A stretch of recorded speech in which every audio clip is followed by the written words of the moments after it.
Yeah, this is primetime potent. Keep it entertaining. You already knowin'. Outworking everybody and he don't ever quit.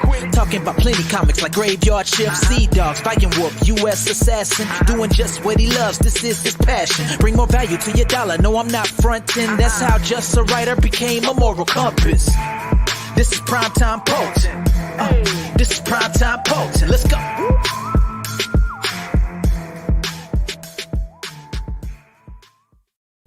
Yo, what's up, guys? It's just me right now. Phil's running late.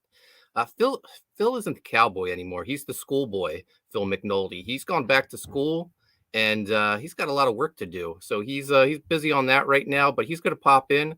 In the meantime, just want to shout out the chat. We got Nicholas Gear here. What's up? We got Comic Book Bob, the Emerald Avenger, the man of the hour, Emerald Avenger. Robert Frank, he says the cowboy is fired. Yeah, he might be. Start sending your resumes in for to be a LaPod guide. Hicks Villain is with us. So this is our AEW Impact show. Before we get into that, though, I just want to shout out U.S. Assassin. We're still 16 days left on the campaign. We passed $30,000 yesterday, and now we're so close to 31,000. Oh, speak of the devil, here he is. Sorry about that. I got caught up working on a PowerPoint for grad school, so it was just I checked my time. It's like, oh crap. That's not the cowboy hat everyone wants to see. Listen, you can call me. Sorry, it's Sunday. You're getting Dallas Cowboy, Phil McNulty. All right, I guess that'll have to do. It'll return next on Wednesday. It'll return. The cowboy hat will return, but you better have me earlier than late. All right, we'll accept it for today. So I was telling everyone about U.S. Assassin. We passed $30,000, Phil. Hell yeah! And we're almost at 31,000. So it's been a good weekend for us. Only 16 days left in the campaign. Definitely check it out if you haven't. If you're a Flip Gordon fan, we have a photo cover of Flip now, as well as a Mercenary fan pack. I'll just show the cover real quick. There we go. The Mercenary Flip Gordon photo cover. And then there is the Mercenary fan pack. You get the photo cover, the Mercenary flip book, and a signed print by Flip Gordon for $75. Definitely check it out if you haven't already. And now, Phil, let's talk some wrestling. Hell yeah. So I know you're crunched for time, so we'll make this quick. We'll hit all the highlights. Let's start with the WWE Draft. It started Friday. You know how we always say AEW gives the people what they want? Yes. WWE, they give you what they want. You know, it's so funny. Big E was drafted number 2 overall to Raw, right? SmackDown got the first pick, of course. Fox, Roman, easy peasy. Plus, even if it wasn't Fox, Roman would be the number 1 pick, no matter who got the first pick. So let's settle that. Yeah. Big E, number 2. He's the world champion. All right, rock on. But then SmackDown drafts the New Day, Woods, right, and Kofi. And Kofi tweets out, "Don't worry, Big E's gonna get drafted to SmackDown." He didn't even watch his own product. That's how bad it is. Yeah, so we finally get New Day back together when Big E cashes in and wins the world title. The reunion lasts 2 weeks, and now he's New Day's drafted to SmackDown. You know what? There should be. You know what should happen on Monday? So this Monday, the Usos should be drafted to Raw. And then we get our first trade. We get the Usos traded to SmackDown so the Bloodline could be together. And then we can get the New Day back together. But that won't happen because the Bloodline will be drafted to SmackDown and they're just going to beat up on the New Day. Yeah. So the SmackDown ended with Charlotte and Becky both on SmackDown. If WWE wanted to give the fans what they wanted, you put all the horsewomen on SmackDown as a evil faction and let them run that brand. Right. And here's the thing. With Becky as your champion, right? She wasn't eligible to be drafted this night because only, WWE makes up their rules as they go. Only half of them can be drafted this night. And so the women's division on WWE is getting weaker and weaker as we watch it. It's sort of, we see the difference with AEW's going up. We're seeing WWE's women's division sort of go down, and that's not by the women's fault. That's by the terrible booking that the WWE has been doing. They should have all kept them on one brand. I have a feeling we're going to get, if Bianca's on Raw, then that means we're going to get Becky on Raw because USA wants Becky. This is what happens. I think maybe Bianca wins the title back and takes it to Raw, and Becky stays on SmackDown. That's what I would do. I would do the same thing. Other notable draft day events, Austin Theory gets a second shot at Raw. He was up for a cup of coffee, and then the Me Too movement happened, and he got sent down to NXT. He's back. Austin Theory gets drafted on television, and John Morrison gets drafted on Talking Smack. Just shows you what they think of my boy. It totally made me just check out on this whole draft thing. The poor guy is going to get screwed and dicked over again. Hit Row drafted to SmackDown. I didn't think those guys were over in NXT. I don't see them having a chance to get over on the main roster. No, neither do I. Reggie was drafted above John Morrison. I'm sorry. I still can't get over it. No, Reggie. They have no love for Johnny Drip Drip. Hicks Villain wants to point out Edge sent FTR to go kill Rollins. Did you catch that, Phil? He called them by their shoot names. Yep. Amanda B's in the chat. She says only the highlights, then only the oiliest wrestler of the week. Well, I don't know if we have an oiliest wrestler this week. Comic Book Bob, the draft didn't make any sense. Never does. And Comic Book Bob says this is either going to end one or two ways. Either Bianca is taking the belt off Becky and she's going to Raw, or are they going to have a three-way match with all the titles up and Bianca will pin Becky? Possibly. I honestly think they threw Sasha Banks in this match just so she can eat the pin. I don't see Becky getting pinned, and then that will lead her feud with Charlotte. So that's it for WWE. The draft continues tomorrow. Let's talk what this podcast was built on. Let's talk some Impact Wrestling. Awesome, let's do it. All right, so Impact starts off with an X Division match. We got Laredo Kid versus Alex Zane versus Trey Miguel. I was excited for this. I thought, maybe someone new will win. Move forward in this X Division tournament. Trey Miguel wins. Trey Miguel will always win everything except for the big time matches. Do you notice that? He's Absolutely. Their guy. They build him up just to knock him down. He's the John Morrison. This is what I'm gonna harp on today. The people who are the Morrisons of wrestling. Trey Miguel is the John Morrison of Impact Wrestling. He'll get heated up, and then all of a sudden he'll just lose. Man, Alex Zane, I've been seeing him everywhere. He was on the Ring of Honor pay-per-view I won. He won the Honor Rumble. He eliminated my man Flip Gordon. So next up, we get Eddie Edwards backstage. He's calling out Morrissey. Says their feud ends tonight, and then he's going after Moose.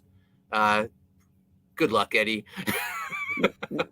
What do they do? I'm glad Eddie's in a program, and I'm glad it's against Moose, right? I hope they make it. I believe that these two guys can actually make it, can get me back into Impact. Impact is slowly losing me, And hope anytime you can get Moose and Eddie Edwards together and you put them in the same segment, I'm going to be down for it. So hopefully this will be a nice long feud. Yeah, no, they work well together. I believe they're good friends behind the scenes. But this episode really won me over. I thought this was the best Impact episode in a long time. We'll get into it more. Match 2, The Influence versus Rachel Ellering and Jordan Grace. I've never been so happy to see a team lose as I've watched Rachel Ellering and Jordan Grace lose. This is, we talk about poor Jordan Grace all the time and how she deserves better. She re-upped with Impact for this? Come on. All right, we're not going to spend much time on it. Here comes the couple of segments. We get a bunch of backstage segments. We get Brian Myers with his learning tree. He has them doing push-ups. He has Zicky Dice. I don't know who this one guy is. This Lemon guy. I have no idea. And then he's got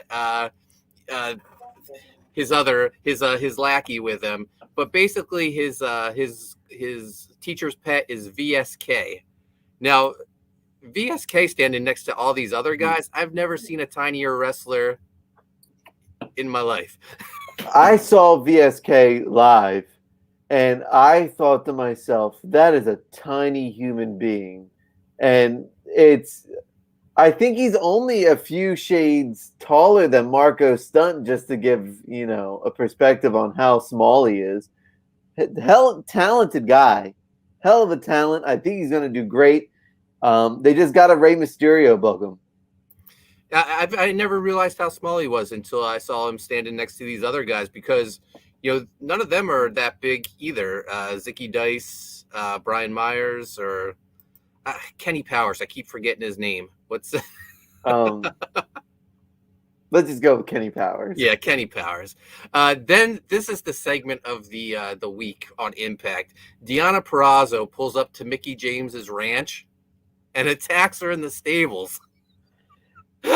This was the first home invasion we got during the week, and this is the better one. I love this shit. This is what I live for. This was awesome. I believe Deonna got a wheelbarrow of manure dumped on her. They were dunking each other in water.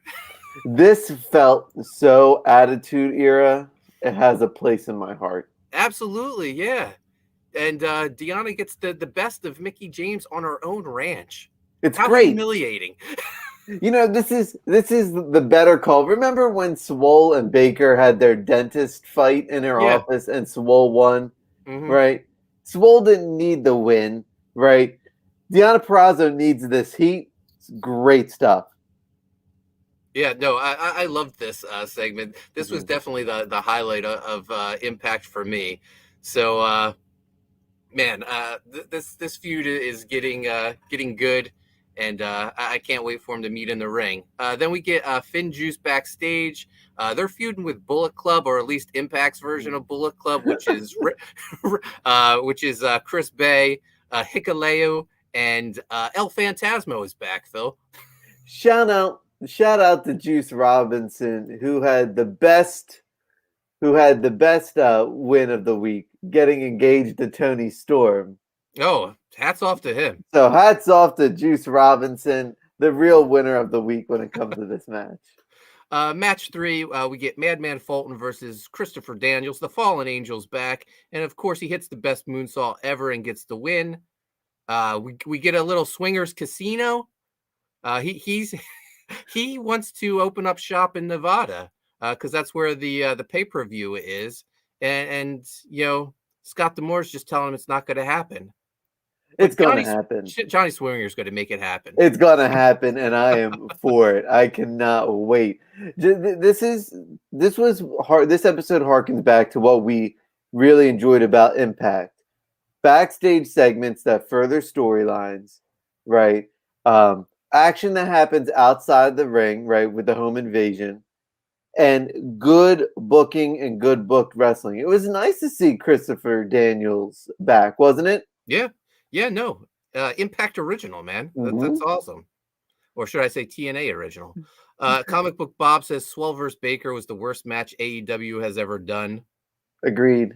OC Steve is thinking maybe Mickey James and Deonna Purrazzo in a cinematic match on the James Ranch. I You hope. could have Nick Aldis walk in. Yes. Yes, that's what we're doing. Yeah. Comic Book Bob, my prediction, if Adam Page isn't the Joker this week, it will be Jay White. Oh, they got a Battle Royal coming? They're having a casino ladder match this Wednesday, and the winner challenges for the championship. I don't know. I'm thinking Adam Page, but I'm assuming Bryan I don't know if it'll be him, but I assume Bryan Danielson is going to win this match. I assume he'll get into it somehow. Yeah. And this will say, you know what, Kenny, I haven't. Guess what? I didn't have to build up the wins because I got this. So I think that's a further way to get them to another rematch, because Kenny's like, it ain't happening. So I think this is what's going to be how it leads to Danielson versus Omega for the title. All right. Now we have Violent by Design in the ring. Eric Young is, basically giving it to Rhino, saying, he's been the weak link. He needs to decide if he is with them or if he's against them. And they're about to beat him down. But who appears? Heath, looking jacked. Does every time Heath get hurt, he comes back with like 10 times the muscle mass? It's really amazing. Yeah, no, he's had a lot of time off. He was. I think Impact had big plans in the works for Heath. That whole give Heath a chance campaign where he had all these celebrities doing shout outs for him when he was trying to get signed by Impact. That was fantastic stuff. And then, his chance when he was supposed to win this battle royal to call his shot, he gets injured and he's been on the shelf ever since. It's great to see him return. Agreed. So he's back, but Rhino isn't with him. Rhino just sort of walks out on him and leaves Heath by himself. It's going to be the storyline where Heath wins his way back into Rhino's heart. Be excellent. And then it's main event time. Street fight. We got Eddie Edwards versus W. Morrissey. Surprisingly, Eddie gets the best of Morrissey again. The only person to beat Morrissey is Eddie Edwards, and he's done it twice now. Scuttlebutt has Morrissey's contract ending in like a couple weeks with Impact. He wants to re-up. So I think they're building up Eddie again, be a competitor for Moose. Morrissey could probably be going to greener pastures, maybe return to WWE. Who knows? So I think Impact is sort of just hedging their bets. So after the match, Moose comes out. Morrissey and Moose double team Eddie. Eddie's wife Alicia comes out to save him, and then they grab Alicia, and Morrissey holds her while Moose just destroys Eddie, and that's how we go off the air.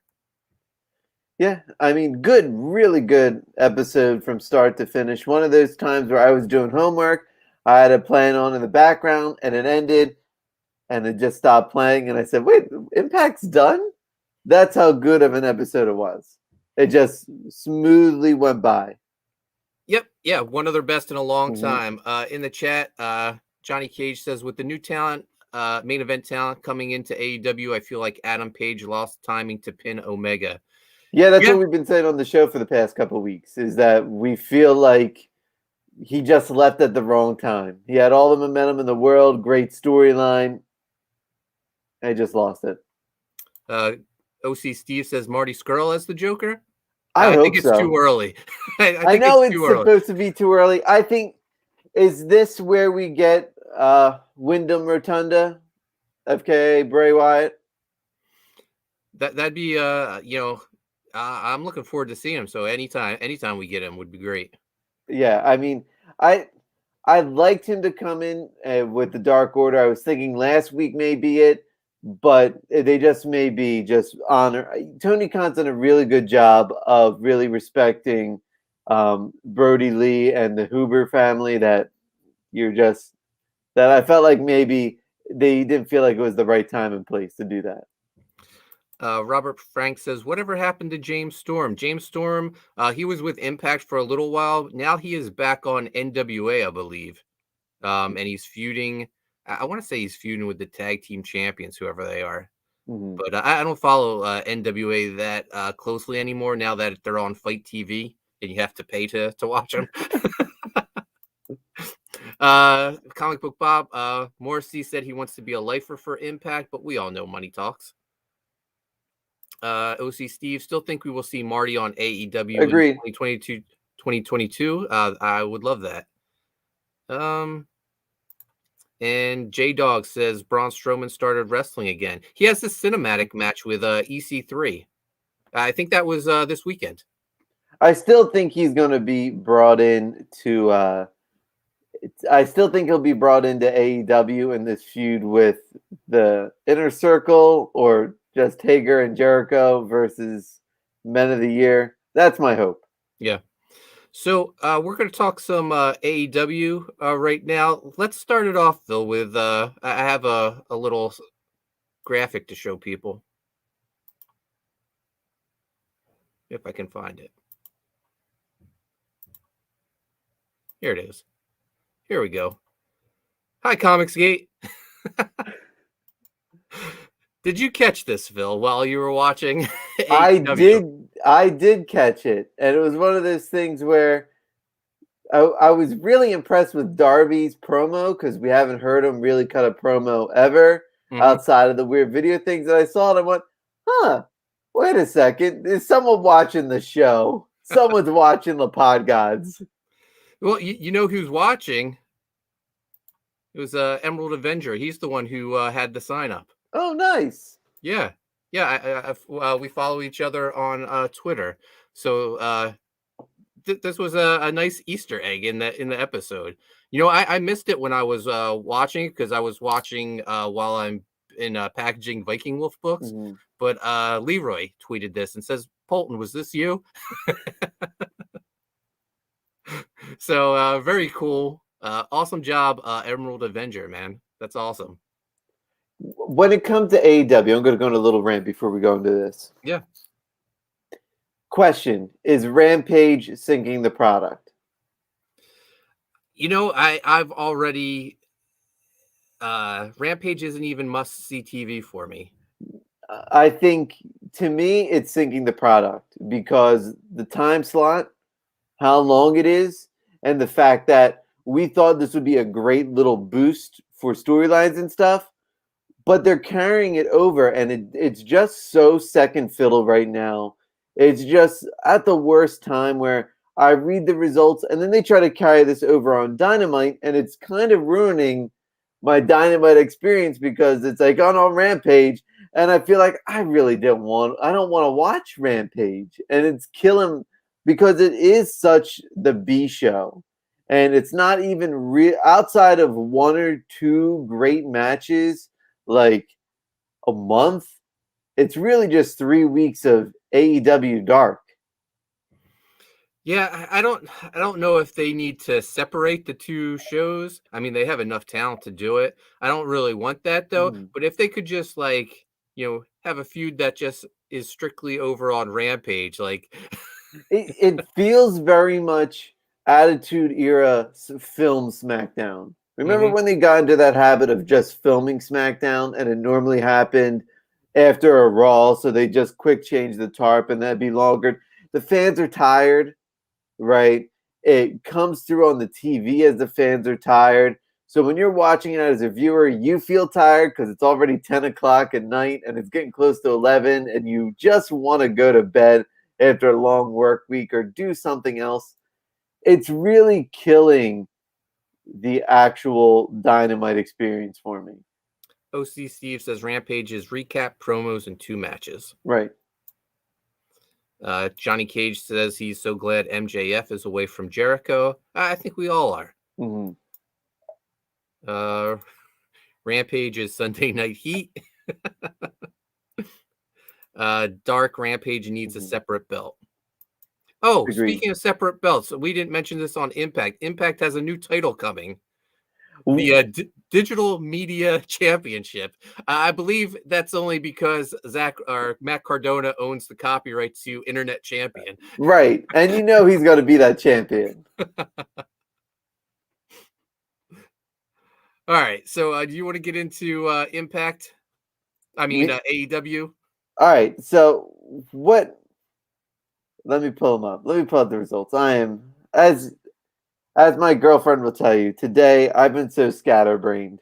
She was asking me stuff today, and I was just out of it. So let me pull up the results. OC Steve is hoping Gallows and Anderson are announced for World Tag League. I see it happening. All right, so here we go. AEW Dynamite opens up with Jungle Boy versus Adam Cole. Adam Cole gets the win. Is Adam Cole the biggest star in AEW? I think he's the most popular right now. He's giving me these vibes, man. He is starting to. I would not be shocked if he is the one that takes the strap off of Omega just by how popular he is getting. And I gotta tell you, as a guy who enjoyed NXT but really loved AEW, I'm becoming more of an Adam Cole fan in AEW because we're seeing the guy really show what he can do without any limitations. We know he had almost 100% freedom in NXT, but this is really good stuff. I'm really loving Adam Cole's his hot shit personality, both in the ring and on promos. Yeah, right now he seems like a bigger star than Bryan Danielson or CM Punk even. Agreed. I think it's just that he's getting the fans. I mean, the fans have always been behind him. He's got a great song. He's got a great boom gimmick. He's got the Adam Cole baby. Like, you can get, as I was leaving AEW when they were in North Jersey a couple weeks ago, a cop over his like loudspeaker went, Adam Cole. And just to hear us all go, baby, like that's how big he's getting. Hicks Villain says, when Adam Cole realizes they killed him on BTE, then he can go after the Elite. Mm-hmm. So J-Dog says he's got a hot girlfriend. After the match, which they're building up that feud with Tony Schiavone. So after the match, the Elite come out to celebrate with Cole when Bryan Danielson comes out, and he gets some help from some friends with Christian Cage, Luchasaurus, Frankie Kazarian, and Jungle Boy. These guys don't seem like they're a threat to the Elite. He needs like a bigger. If he wants help, he needs some bigger stars or something. Every time I see Christian, I go, it's just Christian. You know what I mean? Like I don't believe Christian can stand up to anybody in the Elite, and that's supposed to be Brian's right hand man in this apparently. So yeah, he needs some help. Anywho, next matchup. We get Cody Rhodes and Lee Johnson versus Dante Martin and Matt Seidel. We understand this. We know what the match was. Let's get to what happened after the match, Mark. What happened? This is a promo of the year, I think. Go ahead. Send us off. Basically, Arn Anderson, Cody is calling out Malachi Black, and Arn Anderson saying, whoa, you're not ready for him. You want no piece of this guy. He's a killer. He was like, the difference between like you and me is, if you had a gun, you would just give it to whoever. If he had a gun, he would put it to their head and kill him. Arn Anderson with a Glock is the best meme I have seen this week and come out of wrestling for quite some time.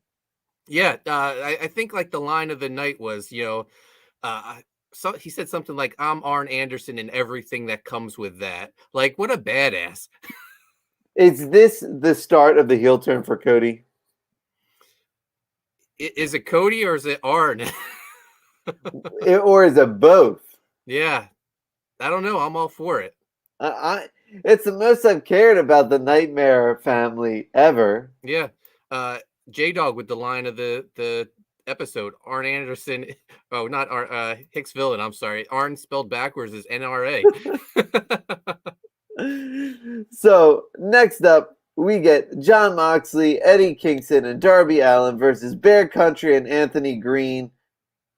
What a squash match. What a way to kill interest in the show. I felt like this is such a sore spot for the product. It felt like we had a lot of stuff going, a lot of highs, a lot of good action, and this just absolutely stunk. Why do they keep putting Darby with Moxley and Kingston? Do you think Moxley and Kingston just want to hang out with Sting? I think yes, because without Jake the Snake being there, he's sort of taking some time off as Archer does his own thing. It seems like Moxley needs his old WCW fix, doesn't it?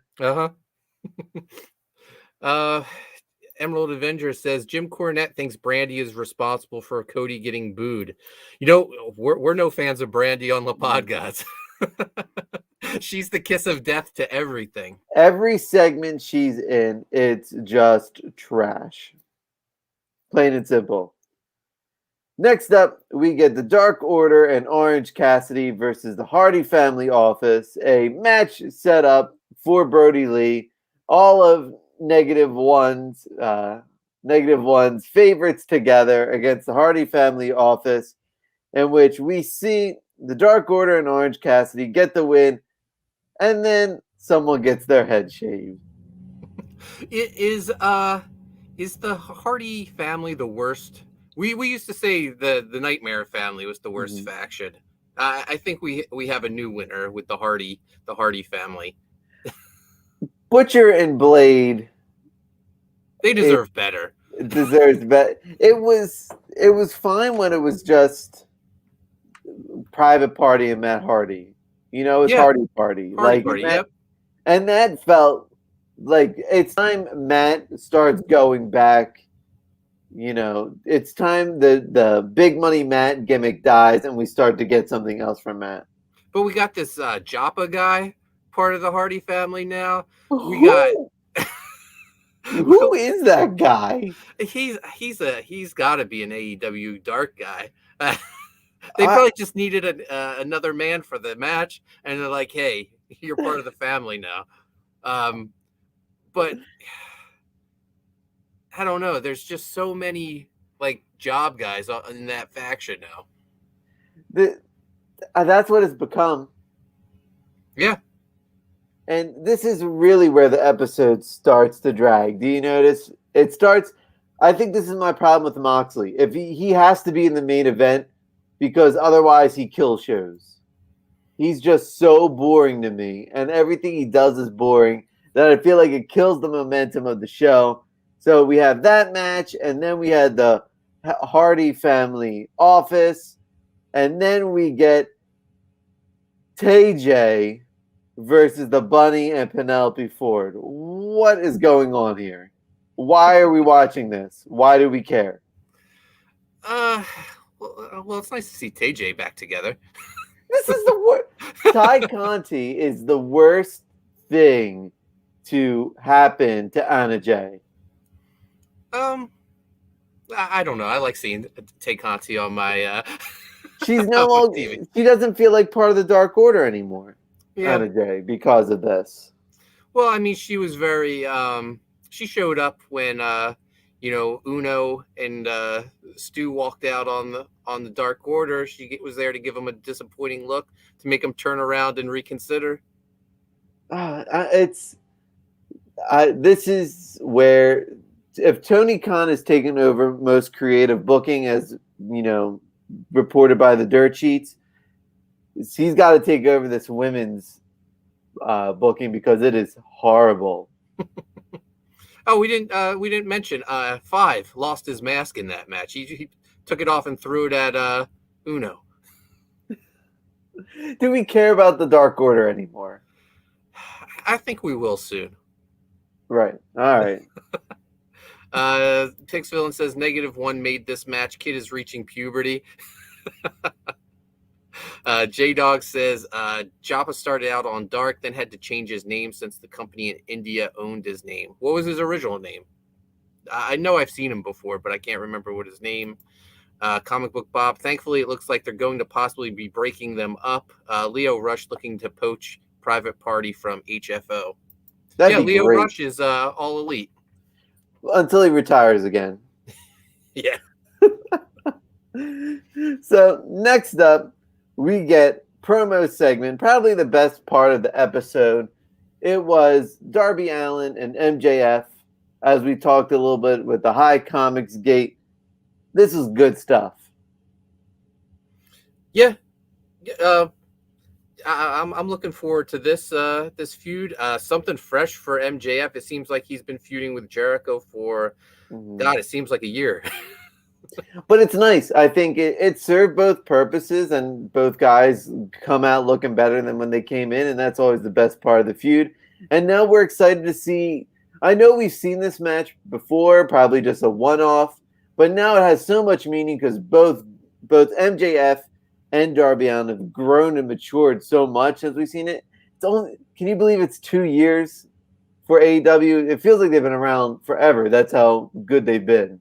It's amazing in 2 years how far they've come, that they're basically the talk of wrestling right now. Mm-hmm. And they're almost beating, and they could be soon toppling Raw in the ratings, depending on how Monday Night Football is going to continue to progress. Yeah. Hicks Villain says 5 needs to keep the mask on. Only thing interesting about him. Yeah, and the blonde hair. He needs to get that hair back. So, main event time, probably the biggest shocker in wrestling this week. Sami Guevara defeats Miro to win the TNT Championship. Yeah, no, they were building Miro up so big, like he was unstoppable, and Sami gets the big win to avenge Fuego. Yeah. I have a feeling we won't see Miro again until he comes back with a certain someone by his side. Agreed. And I wish they pulled this trigger for Sami sooner, when he was really on that high spot. And I know he's been on Rampage a lot. He's sort of been the rah-rah guy on Rampage. This is a Rampage storyline coming over to Dynamite. I think this is what I was talking about earlier. When you kill the momentum of Dynamite for Rampage, which is just crap, you're sacrificing a lot of the good stuff of your product. Yeah, no, I mean, I wasn't even following Rampage. I only knew of this storyline, I think, because I watched Sammy's vlog. Yeah. Sad. Comic Book Bob says Miro to move up to challenge for title when Kenny drops it. I could definitely see that happening. So. Lana was backstage this week. And yeah, Miro with Lana. Man, and her staying in a manager role. She will not get in.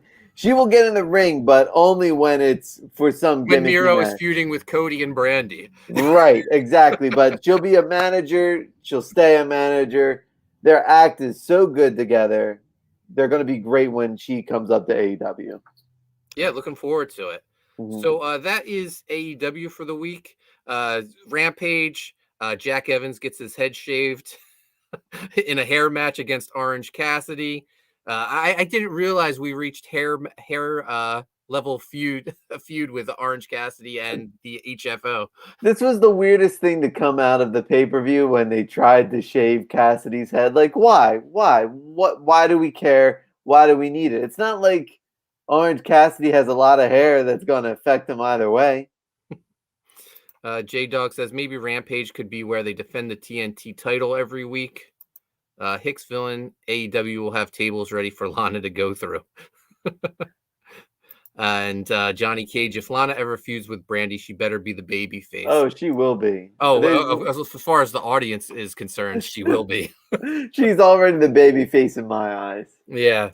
So that does it for wrestling. We tried to keep it short this week. Phil has to get back and hit the books. Grad school's kicking my butt, everybody, but I am persevering. So, but yeah, we'll be back Wednesday. The great thing about constantly being in fulfillment for me is, I put wrestling on while I do this. So I watched everything this week. I even watched Ring of Honor. I ran out of wrestling to watch, so I put Ring of Honor on. I have so much wrestling. I have the WWE I had to catch up on. I got NXT 2.0 I had to catch up on, but I'm trying. I don't watch Rampage, and I'm an AEW mark. But when you have so much schoolwork, it just can't watch it all. Phil, where can people find you at? You can find me on Instagram and Twitter at AnimatedPhil. You can find my Etsy link down below. And you guys can find me on Twitter and Instagram at Coney Waves. Make sure you subscribe to Primetime Polton. Hit the notifications. Go check out U.S. Assassin. 16 days left in the campaign. And also, I'm only 10 backers away from 500 on Viking Wolf. Once I hit that, I'm closing down the Viking Wolf In Demand store. And the books are shipping now. So if you want the book, you better get on it soon or you will be out of luck. Anyway, guys, thanks for joining us for this quick episode. We will be back Wednesday at 4:30. Right, Phil? Yep, I'll be here. All right. See you guys.